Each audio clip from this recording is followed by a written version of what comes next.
what meditation app do I use?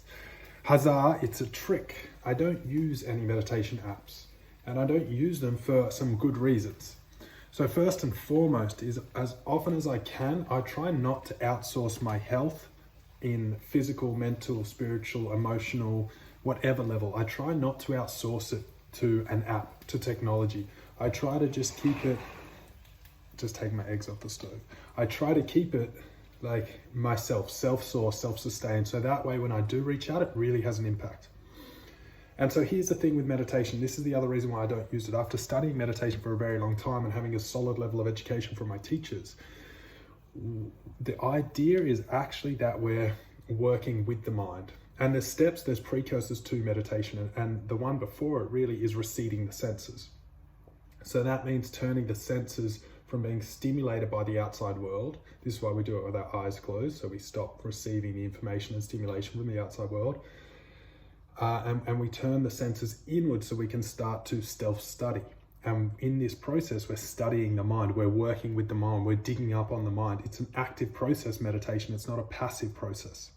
And what I've found, the feedback I've had from clients I've worked with and helped them move towards self-practice, is that these apps, what they're actually doing is they're creating a feedback loop or a system where the person is relying on an outside source to help them calm the mind.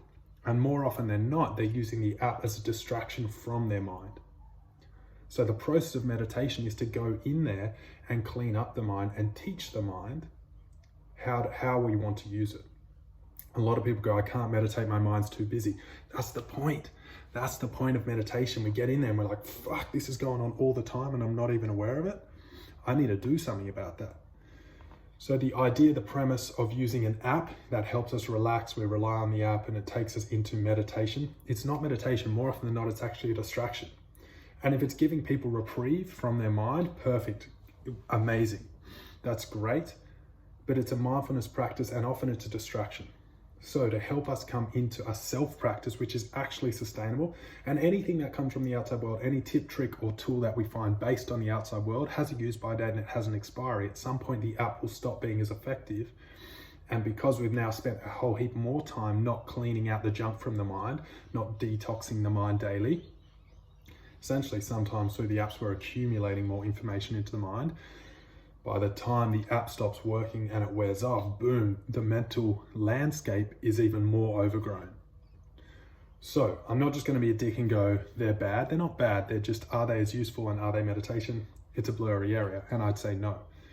So what I would like to offer instead is another self-practice that has been used for yoga's 15,000 years, has been used for 15,000 years to prepare us to meditate, to make it a little easier. And it's breath work.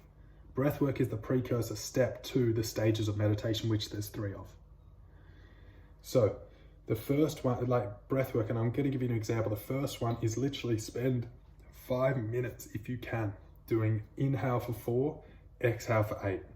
Inhale for 4, exhale for 8. If the mind is too busy, you can imagine inhaling up the spine for 4, exhaling down the spine for 8, and try and have the hands on the belly, feeling the belly expand and contract. That's a whole nother world to go into, why we're breathing into the belly and getting that area soft, mobile, especially for men. 4 in, 8 out. It's going to calm the nervous system. You cannot meditate. You cannot train the mind from a place of stimulation and stress.